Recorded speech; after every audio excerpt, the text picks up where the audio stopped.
Hey,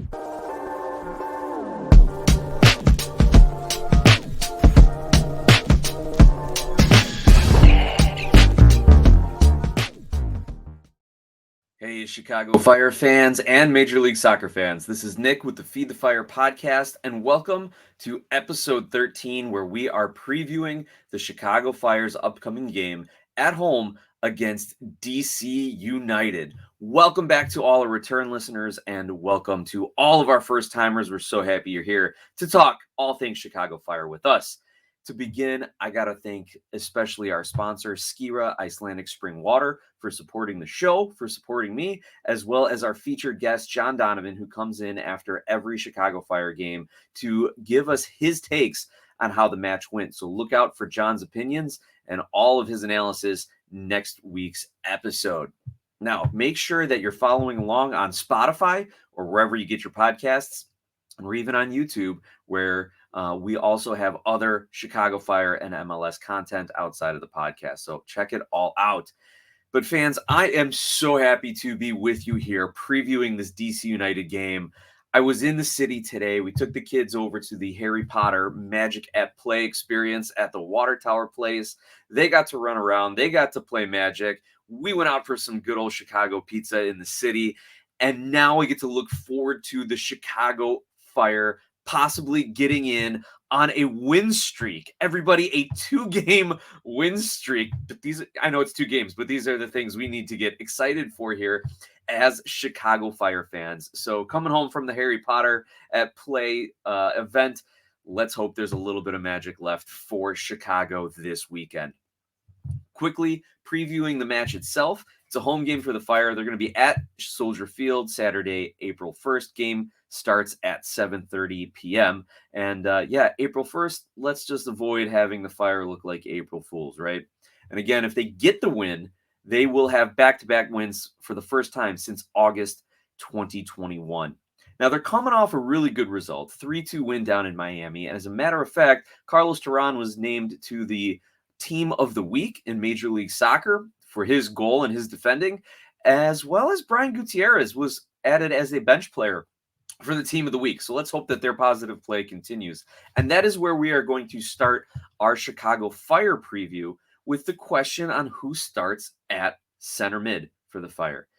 Now, manager Ezra Henderson has said that Xherdan Shaqiri is the starter. When he gets fit, when he comes back from injury, Shaqiri is going to be the starter. I hope that he actually watched the game against Miami, because if that's the case, he's going to have to eat those words and take back what he said, because Brian Gutierrez has been playing extremely well as the center attacking midfielder, as the playmaker, as the one who makes things go for the offense for the Chicago Fire in Xherdan Shaqiri's absence the last 2 games. I think it's a coincidence that the Fire score 6 goals, 3 goals apiece in the 2 games that Shaqiri is out, but Gutierrez is in. No, that's not a coincidence. That's the players running harder and playing better with Gutierrez. Shaqiri, when he gets the ball, I like that he looks up and he looks forward. But the first thing he wants to do is play a ball down into the channels or play a ball right at the striker, which is great. But when you only have Kasper Schmeichel, or when you only have, say, Chris Mueller running forward, it doesn't create much offense. Shaqiri does not want to be on the ball, dribbling around, getting kicked, getting fouled, because that's what the other teams are doing. So he's playing fast balls, and there is something to be said about playing fast, especially because the Chicago Fire want to play on the counterattack. However, Brian Gutierrez is much more comfortable, it seems, at least from what we've seen in the first 4 games for the Fire. He's more comfortable with the ball at his feet, taking on the first defender and then passing the ball forward, right? Or taking in the space, driving into the space. He can make that happen. And when he does that, that allows his wingers in Mueller and Selassie, or Torres whenever he comes back from injury, to get downfield with him. So he has the first outlet out of the striker, whether that's Shabilko, whether that's Kamara, though I don't see Ezra changing things up. More on that later. I'm assuming Shabilko will start and then Kamara will come in later, especially with Gutierrez still in Greece, as far as I know, or still with the under-19 Greek squad. But Gutierrez will take the ball and will run forward and take the space, or will pass it into space and allow his teammates to build into the attack with him. We've criticized this Fire team of not having much possession in the attacking third or in the attacking half, for that matter, because they're just looking to hit the long balls in counter and they're not actually building up anything. I'm not saying change your style at all and become a possession-based New York City kind of a team here. But what I am saying is when all you do is knock a long ball, well, that's not creating opportunities, quality opportunities for the team. That's not allowing them to hold on to a lead or to attack and have sustained pressure when you're trying to come back from a deficit. It's good in the first 15, 20 minutes, especially at home, especially when you want to knock the visiting team back on their heels a little bit, but you can't be playing like that later on in games. At least that's my opinion. And that is why Brian Gutierrez is so much more effective right now than Xherdan Shaqiri. Yep, the 19-year-old Chicago Fire homegrown is much more effective than the 31, 32-year-old who has played in Champions League, who has played in World Cups, who has played for some of the top clubs in the world. Yeah, you heard me say it. And I'd say you heard it here first, but I haven't said it first because everyone on Chicago Fire's social media is also saying it. So that is the big question. Who is Ezra going to start as their center midfielder? I hope it's Gutierrez. But again, it's not going to surprise me if it's Shaqiri. And we'll talk a little bit about why that's not going to surprise you in a minute. The other question for the Fire is who's going to start at left back? Miguel Navarro is the starter at the beginning of the season. He was out on international duty last week with Venezuela. But the Fire signed Jonathan Dean from Birmingham in USL in the offseason, and they just brought up Alonso Aceves on loan from Pachuca in Liga MX down in Mexico. So they have kind of three options at left back here, Navarro, Aceves, or Dean. Now, Navarro, again, has been the starter, but hasn't looked real sharp in the first couple games with the Fire. He's also had some discipline problems, right? Meanwhile, Aceves is in his second week in the league after coming over on loan. He also got some time, I believe, in the Chicago Fire 2 game down in Miami last weekend. So you have these two guys who can play left back, and you have Jonathan Dean, who I believe is listed as a left back or preferred as the left back, but let's be honest, the guy can play left or right side. So here's the crazy option that I'd like to see. Doubt Ezra's going to do it, and I'll tell you why in a minute. And I think there's a lot of people out there in Chicago Fire fanland who would also like to see it. Put Aceves as your left back and Jonathan Dean as your right back. And yep, that would mean not starting Arnaud Souquet, the French signing in the offseason. But I'm okay with that because Souquet has just been okay during the course of the early going in the season. Now, Souquet's strengths are getting forward and assisting in the attack, which is great. We need that. We just talked about that the Fire needs some more sustained pressure in the attacking half.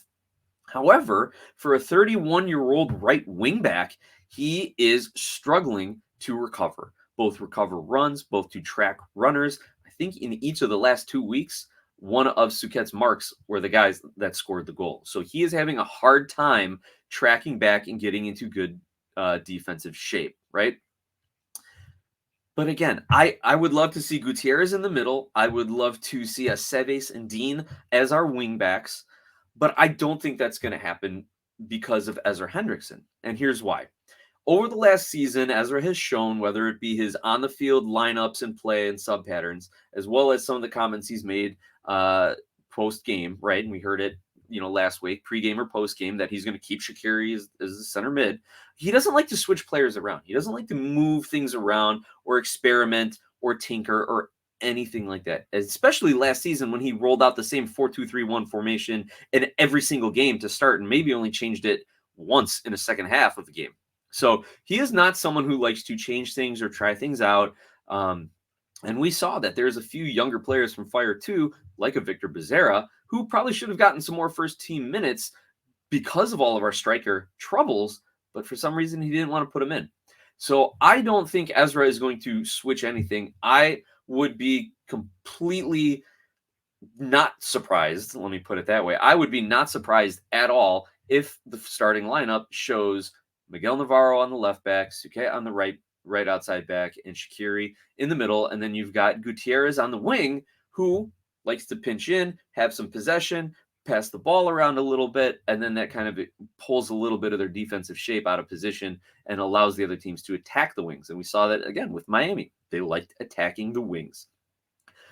You also combine that with the fact that Ezra, when he was really just kind of playing for a point or so and crammed in his defensive shape, he said, I'm clogging the middle of the field. He said, I'm putting 2 blocks of 4 in the middle of the field, let him play up the wings. So it seems to be working in his favor if he wants Gutierrez on the wing, because then Gutierrez will pinch in, right? It also kind of plays into the favor of the opposition. So, like I said, I want Guti in the middle. I want Aceves and Dean as our wingbacks. I don't think that Ezra's going to do it. The other question to look at is, can the Chicago Fire offense keep up? 1 goal in their first game at home against New York, 0 goals on the road at Philly, then 3 goals at home versus Cincy, and 3 goals on the road at Miami. Can they score another 3 goals? I am not confident about that, because if you look at the Miami game, Miami's defense was absolutely terrible. They ball watched Tehran's goal. They did not mark Mueller on his run back, and they just did not play good defense. In the Cincinnati game, similarly, a bunch of lazy passes to open the second half gave the Fire that goal, as well as a PK that Mueller drew that Chihos converted. Had barely converted at that. So while the Fire have scored 3 goals a game in the last 2 games, I think that is as much a product of the opposition's defense as it is the Chicago Fire's offense. So I don't think they can keep up this goal scoring. Again, another reason why I think they need to remove Suquet and Navarro from the starting wingback position and add in Aceves and Dean. Now, Federico Navarro and Howard Torres are still out with injuries. I would not expect them, which means you're going to see a lot of Gaston Jimenez or Mauricio Pineda in the middle there as a defensive mid. So be ready for that, as well as Fabian Herrers, of course. So that's our Chicago Fire preview. A few things to keep a lookout for, a few talking points as we prep the game. Let's now flip to the other side of the field and take a look at DC United. They have 4 points in 5 games, a win, 3 losses, and a draw. And last week lost 2-1 versus New England. They took the lead just before halftime in the 45th minute on a Kristen Benteke goal, but then lost the game with 2 second-half goals, one coming from Noel Buck in the 88th minute. He is one of the young up-and-comers for for the New England Revolution. So a name to keep an eye on as you bounce around the league and watch some of the other games. Now, getting back to DC. Manager Wayne Rooney typically likes to play a 4-4-2 formation, and he played a lot of that when he came over last season. I think that was a lot of talent evaluation at that point, right? Keep a solid formation. Everyone knows their roles. He can kind of bring some young guys in. He's definitely all for playing the kids, right? But now he's changed it a lot. DC United's played several different formations, not just to start, but also, second half adjustments, changing formations around a bit.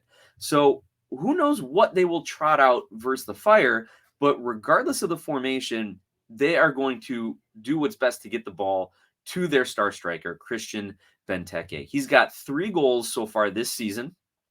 He scored in 3 different games, so a goal a game in 3 games, but he's done it only with 6 shots on goal.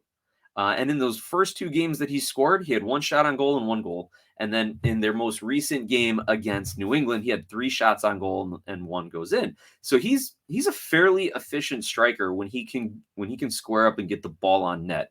He also, if you look at statistics from FBref.com, he gets a lot of touches in the box and tries to pass a little bit too. If he can't shoot, he is more than willing to lay it off and then make a run and work a give and go. Even though his assist numbers have not been good, his attempted passes and play in front is above average for a striker in his position.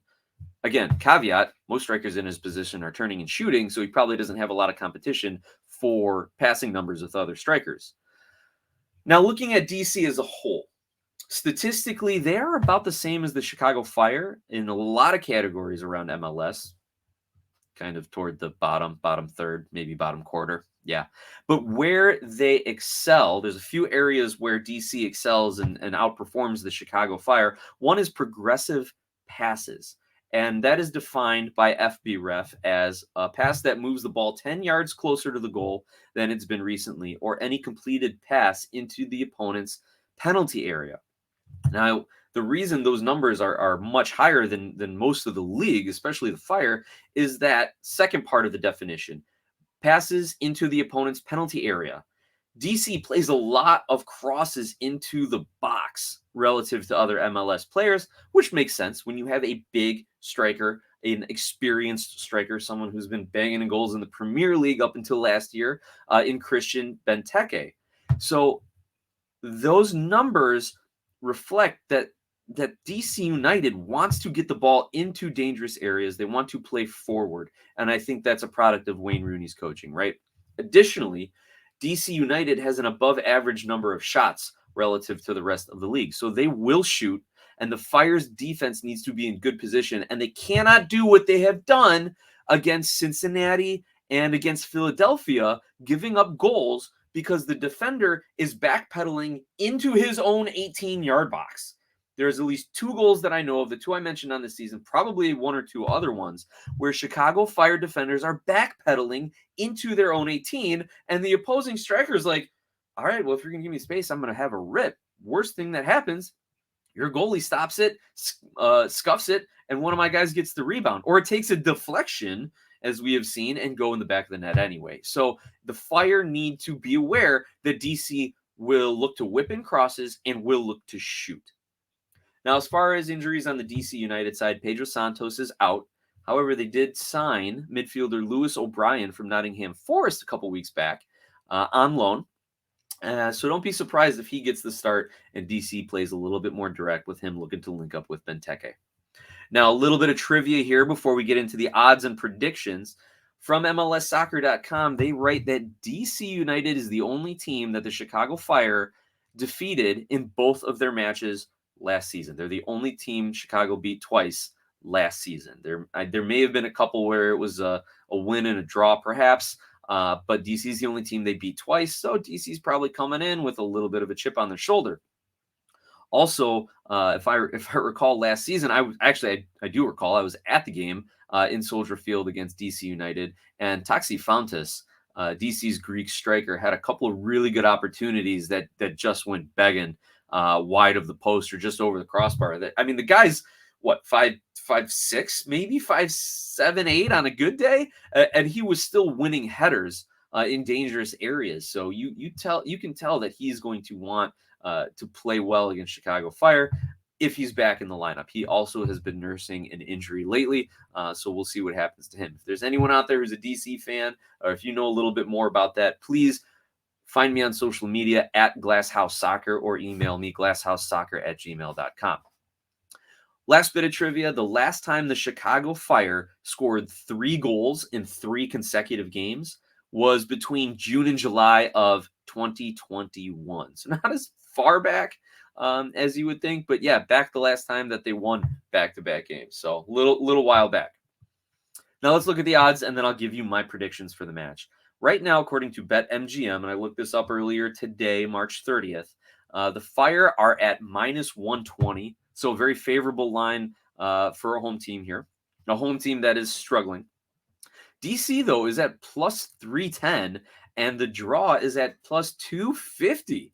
So taking that into account, I am predicting 2-1 victory for the Fire. I have not predicted the Fire to win any matches so far this year, but with a DC United team in flux with some injuries, trying new formations out, working in different players and youth players, in addition to the Fire playing more confidently, much closer to a full-strength squad, with the exceptions of Torres and Fede Navarro, but they have some depth to that, right, in those positions. And these are probably the best odds I've seen the Fire get so far. I am going, and it's supposed to be a decent weekend in Chicago, I think. Maybe a little snow on Saturday, but at least the people were going to be jived up. It's been like 50s and maybe hit the 60s even tomorrow if it doesn't rain and cool things off a bit. But we want to get out. It's spring break. People want to get out in the city and enjoy it. So I hope that there's a little bit more than the 7,000-8,000 people that were there at the last Fire home game when it was freezing, and the fans can give the Fire a little bit of that extra motivation, along with everything we talked about here, to give the Fire a 2-1 victory at home. That's my prediction here. Now, as we do every week, let's take a look at a few things around the league that I'm going to keep my eye on. Here in the Eastern Conference, can Atlanta bounce back? They got rocked by the Columbus Crew last week, 6-1. They are now at home hosting Red Bull New York Red Bull, however you want to pronounce it, however you want to say it. I don't think there's a wrong way to do it, but Red Bull fans, correct me. Will Atlanta bounce back? They've got Thiago Almada back from international break. They got Miles Robinson back from international break, which, by the way, great to see Miles Robinson running around for the United States in that game against El Salvador. Great to see him back. He has become one of my favorite players to watch and root for over the last several years, and was just heartbroken for him that he missed out on his World Cup call-up. But hopefully he's got at least one more World Cup in him. So that's my Eastern Conference game I'm going to take a look at.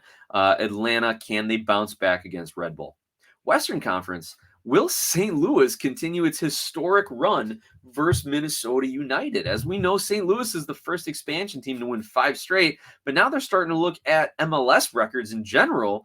Will they be able to tie the 7 straight wins to open a season record? And I believe, and I'm trying to remember the last podcast I listened to that had that trivia on it, if it was the Galaxy and Kansas City both have done that before.